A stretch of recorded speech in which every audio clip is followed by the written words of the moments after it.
Have you ever heard the quote, "It's like trying to catch smoke"? Well, that's pretty much exactly what I'm going to do in this video. It's another one of my lockdown videos, and it's my smoke trail photography challenge.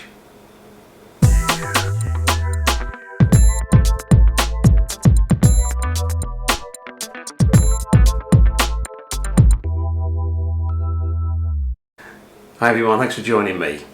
It is Friday the 8th of May. We're coming to the end of week 8 of lockdown here in Spain. I'm continuing with my lockdown photography videos and my self-set challenges.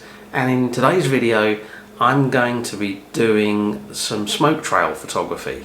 So it's a smoke trail photography challenge. Smoke trail photography is not something I've ever done before. Wouldn't be much of a challenge if I had, I guess. And I've seen some fantastic results. Now, whether I'm going to be able to get results anything like that good or not, I don't know.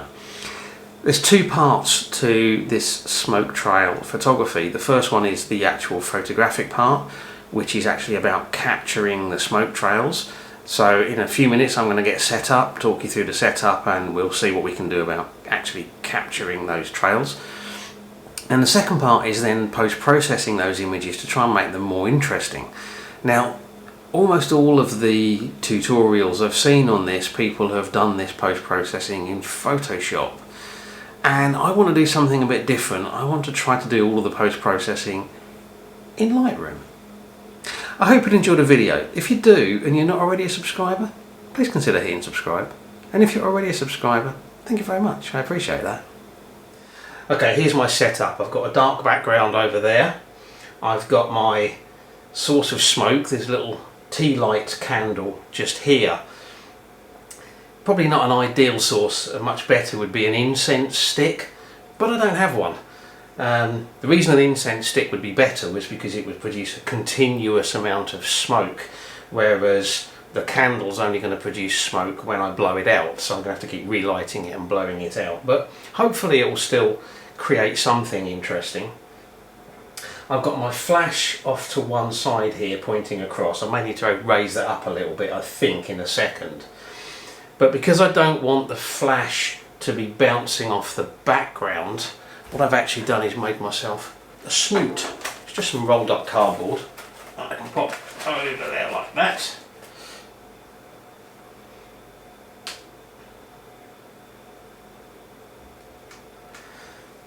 And what that's hopefully going to do is stop the light from the flash illuminating the background or glaring off of the lens of the camera. I have also got my little GoPro sitting down here. That's just going to be filming some smoke going up, which I may or may not use in the video. Camera set up on the tripod. I have the 50mm lens on at f11, 1/200th a second and ISO 64, and that should give me a completely dark frame. And then what I'm going to be doing is using the flash to just illuminate the smoke as it's rising up, and because the flash exposure will be really fast, that should also freeze the movement of the smoke as well. Now, this is the same principle that I used in my water splash video where I talked a bit more about flash speeds and that kind of thing and the effect it has. So if you haven't watched that, then I'll stick a link to that up there now. It's probably worth checking it out rather than me going through all that detail again here. And as I said in that one, I'm not an expert in flash photography, and this is my first attempt at smoke photography, so it's an experiment and we'll see if it works. Okay, so camera set up, flash is set up. I'm going to make sure the flash is turned off, and I'm going to do a shot to make sure I get a completely dark frame.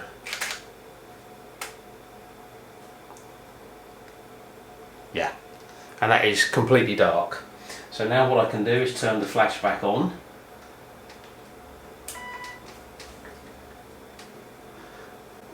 At the moment I've got it set on 1/16 power. I don't know if that's going to be good or not.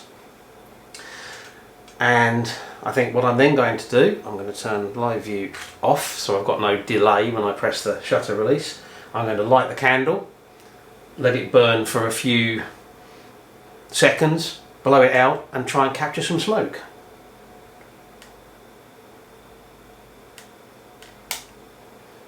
Let's blow it out and see if we can get some smoke trails.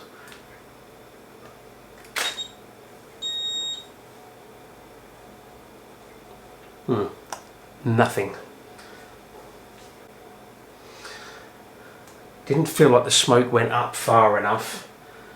Don't think it even got into the beam of the flash.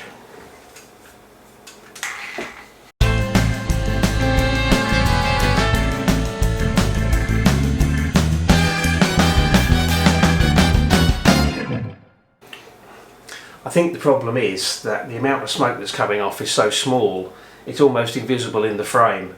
So I think I'm going to have to change my approach a little bit.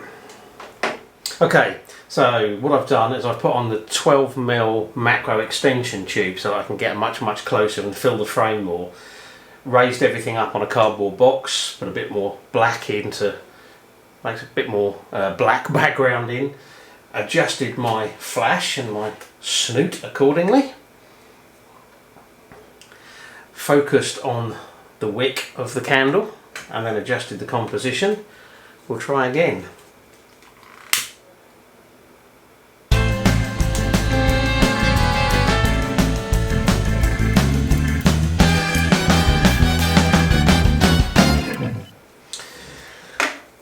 Okay, I'm not getting enough power from the flash, enough light from the flash illuminating the scene. I think the problem is I've made this snoot too long, so I'm going to cut it down.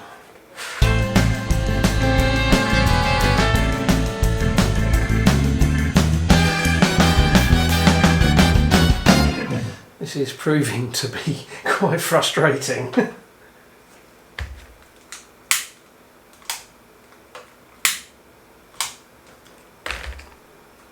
I think one of the problems is because you have to keep lighting the candle and then blowing it out. You can't just keep on adjusting and taking shots. It takes so long in between.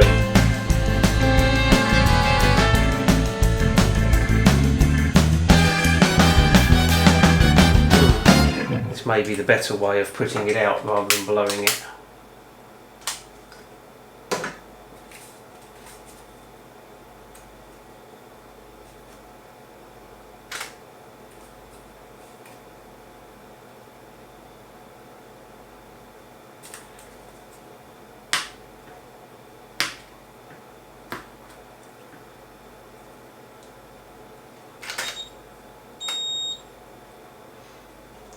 Just trying to get the smoke to form a pleasing pattern in the frame is really tricky with this approach.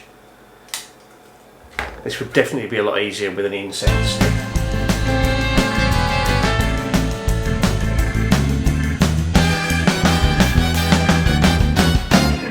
Okay, I'm getting smoke patterns now, so let me just talk you through what I've actually ended up with.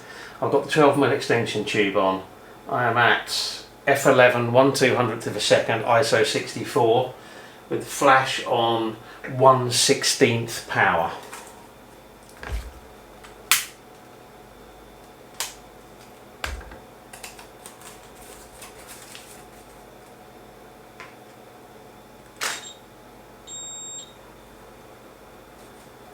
So all I'm going to do, I'm just going to keep on shooting until I think I've got a few interesting patterns, and then I'm going to stick them on the computer and see what we can do with them. I'm going to flip over. I actually think horizontal might be better because the smoke's not going up that high, but it tends to be spreading across.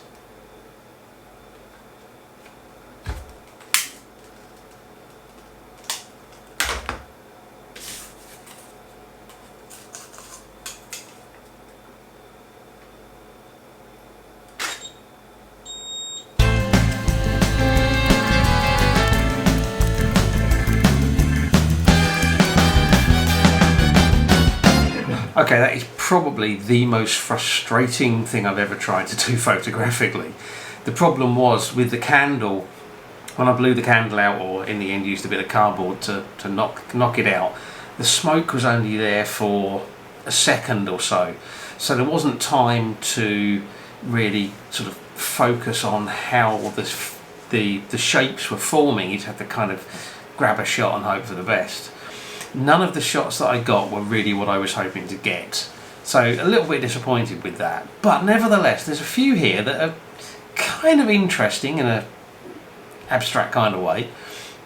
So what I'm going to do is I'm going to show you one of them that I'm going to do some colour work on.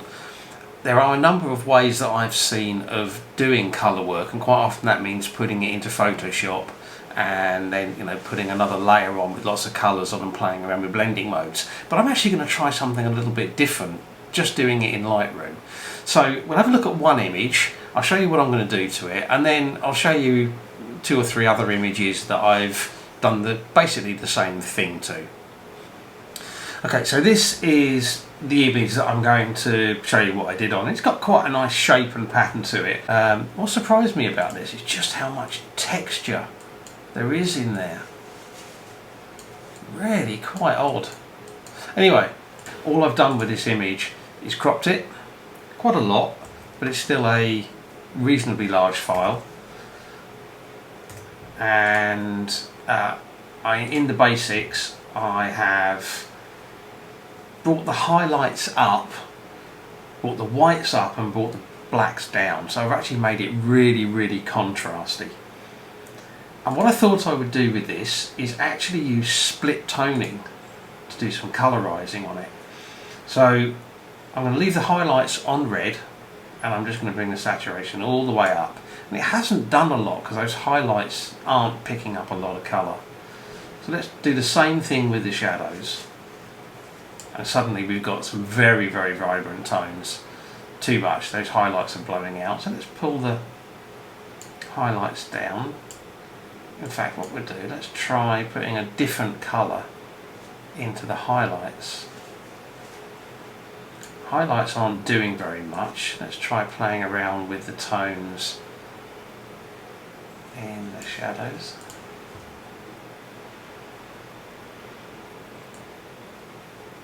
And the highlights. And play around with the balance a bit.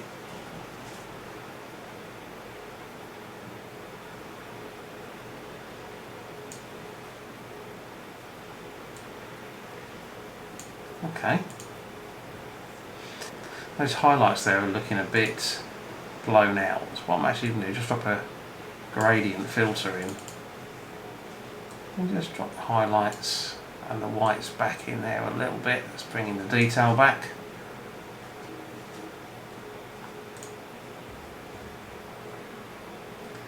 And then in the basics, I'm going to back in some vibrance and saturation. Yeah, I mean, it could even be cropped maybe a little bit more.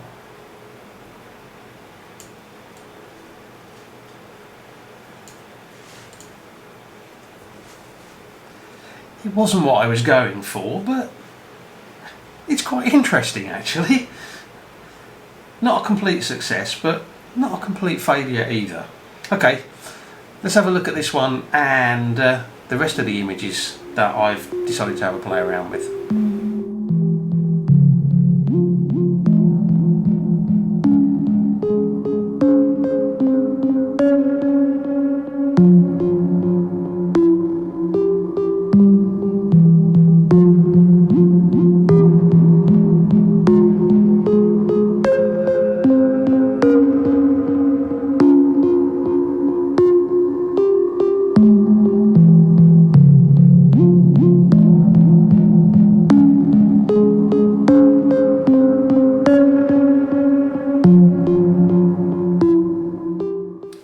Okay, that's it. 3 images. They're okay.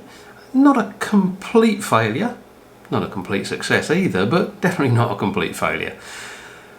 I've learned some lessons from this. One is I needed to go macro to get anything like some decent smoke patterns in the frame, which I wasn't really expecting, based upon, you know, the tutorials and other bits and pieces that I've seen. 2, the snoot that I made for the flash was far too long. Because I got the flash power turned down so that the flash duration is very short to freeze the smoke. It was just too far away with that long snoot on, and I ended up cutting it down. But I'd know for another time. And third, and the main one, is doing this kind of smoke trail photography would be so much easier if we had a constant smoke source like an incense stick. The problem with using a candle or anything that you have to extinguish in order to create the smoke is that the very act of extinguishing it creates a massive amount of turbulence, whether you blow it out or pinch it out or knock it out with a bit of card like I did, and that makes it really difficult to get nice smoke patterns. Anyway, I hope you've enjoyed the video. If you have, please consider hitting that thumbs up, give it a like, share it on social media. Don't forget about subscribing if you're not already a subscriber, and of course leave me a comment and let me know what you think and what you're up to during lockdown.